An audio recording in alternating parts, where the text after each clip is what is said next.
Y vámonos con René Palacios, que nos tiene hoy un tema interesante allá con los hongkonenses, mi querido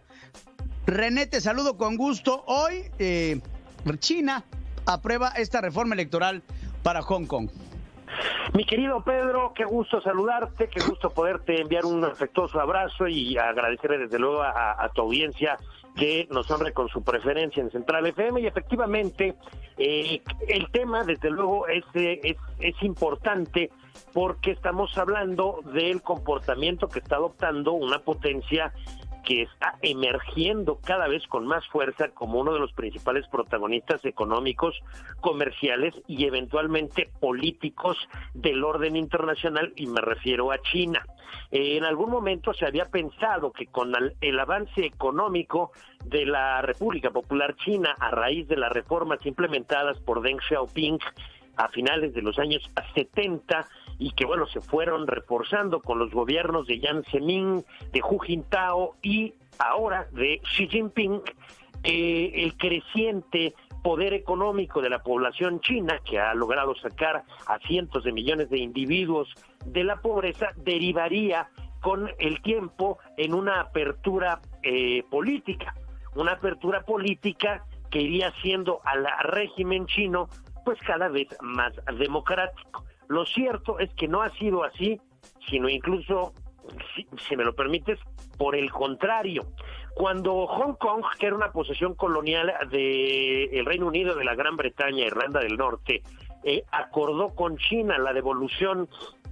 de la soberanía de Hong Kong a Beijing, hay que recordar que Hong Kong fue conquistado por las guerras del opio que tuvieron lugar a mediados del siglo XIX, en las que China fue derrotada por las potencias occidentales, fundamentalmente por el Reino Unido. Cuando finalmente se negoció entre Deng Xiaoping y Margaret Thatcher la devolución de soberanía de Hong Kong a China, se estableció que esta ocurriría en 1997 y que implicaría el mantenimiento de ciertos esquemas de gobierno con importantes componentes democráticos dentro de Hong Kong, y que estos esquemas de gobierno, insisto, con importantes componentes democráticos, durarían por lo menos hasta el 2047, es decir, 50 años.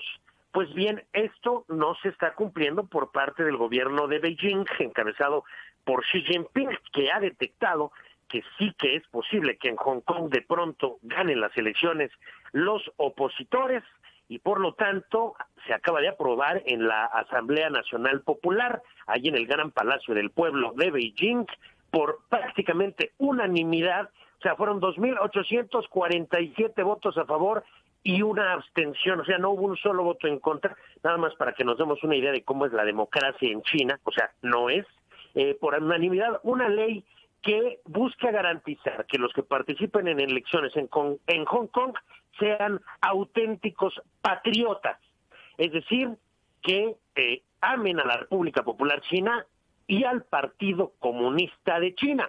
Entonces, esto que surgió con Deng Xiaoping de un país, dos sistemas, se está viendo seriamente lastimado por esta medida adoptada en Beijing por la Asamblea Nacional Popular, que bueno, es una manera, un eufemismo para decir por el gobierno de Xi Jinping, esta cuestión de un país, dos sistemas, porque vemos que cada vez más China está, el gobierno central de China continental está avanzando para socavar las libertades que todavía existen en Hong Kong, y ese sistema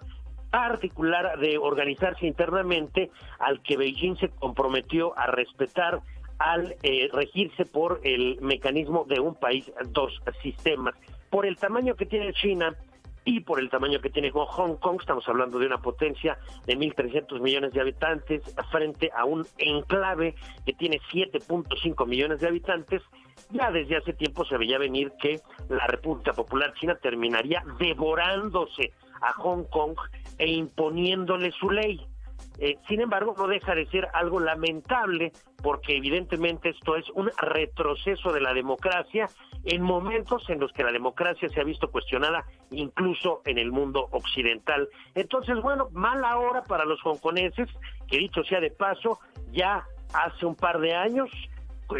protagonizaron una serie de manifestaciones más que multitudinarias. Prácticamente todo el mundo estaba en la calle para oponerse a una iniciativa de ley del gobierno central chino que permitiría, de ser aprobada, que hongkoneses que hubieran cometido faltas en Hong Kong fuesen juzgados por las cortes de la China continental. En fin, seguirán los hongkoneses intentando luchar por mantener su precaria democracia, pero lo más probable, mi querido Pedro, es que el gobierno central de Beijing termine por devorar a esta parte de China, porque sí es parte de China, a esta zona económica especial que hasta hace pocos años venía teniendo un sistema distinto al de la China continental y ahora pues ha tenido que vivir las embestidas autocráticas y de partido único de el gobierno central de Xi Jinping, Pedro. Oye, René, ¿cuáles serán las implicaciones para el modelo de un país, dos sistemas? Que era encabezado principalmente por este enclave hongkonense para los chinos, ¿no? Porque irte a la China comunista, que es la China del centro,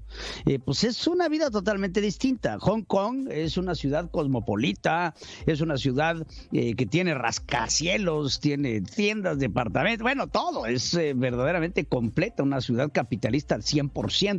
Que ahora con estos nuevos dictámenes sobre lo que será ahora sí que endeble semidemocracia que están teniendo en Hong Kong, aunado a las protestas cada vez más recurrentes de los hongkonenses que, quieras o no, aunque ya lleva un rato siendo parte de China, pues tenían esta venia de tener cierta libertad. Totalmente, Pedro, y las implicaciones pues son muy tristes, sobre todo para los hongkoneses. ¿Por qué? Porque, mira, hay una situación que es indiscutible entre los 1.300 millones de chinos que habitan en la República Popular China, y es que nunca han vivido en democracia, no conocen la libertad. Viven una censura sistemática, no hay prensa libre, no hay libertad de asociación, de expresión, y esto que genera que, mira, estamos hablando de una población que en algunas épocas no muy lejanas vivió carencias muy fuertes y que gracias a ciertas políticas económicas exitosas ahora está teniendo una circunstancia material mucho mejor, lo que lo lleva a no preocuparse demasiado por la libertad, en el sentido de que ni la conoce, nunca ha vivido en ella, y lo que sí es una realidad es que ahora goza de una situación material mucho mejor que la que gozaba hace 20 años y desde luego mucho mejor que la que gozaron sus padres o sus abuelos. Entonces, para los chinos medios, los chinos continentales, los chinos que han vivido siempre bajo el gobierno del Partido Comunista de China desde que se instaurara la República Popular China en 1949 por Mao Zedong, pues la verdad de las cosas es que no hay molestias por la falta de libertades porque pues nunca han tenido libertades. No se puede decir lo mismo de los 7,5 millones de hongkoneses, que sí han vivido con ciertos niveles de libertad, tanto de expresión, de información, de prensa, de comercio, libertad económica y algunos esquemas democráticos de definición de sus autoridades locales. Cuando has sido libre y te quitan esa libertad, la situación es muy dolorosa. De ahí que hayamos visto estas manifestaciones, seguramente tú las recordarás, Pedro, la de los paraguas, en donde las calles de Hong Kong verdaderamente estaban pues atestadas de gente oponiéndose a la imposición arbitraria del gobierno central de China, porque ellos sí conocen la libertad que les estaban intentando. Claro, una libertad que tuvieron con los británicos y que pues de sopetón los chinos están queriendo llegar a imponer. Mi querido René, se nos ve el tiempo, como siempre es una maravilla platicar contigo, pero tengo que ir a una pausa porque ya está con nosotros en los deportes que ya viene, ahora sí, Fernando Vargas, al que conoces bien. Por supuesto, le mando un abrazo, te mando un abrazo a ti, Pedro, y desde luego a toda nuestra audiencia.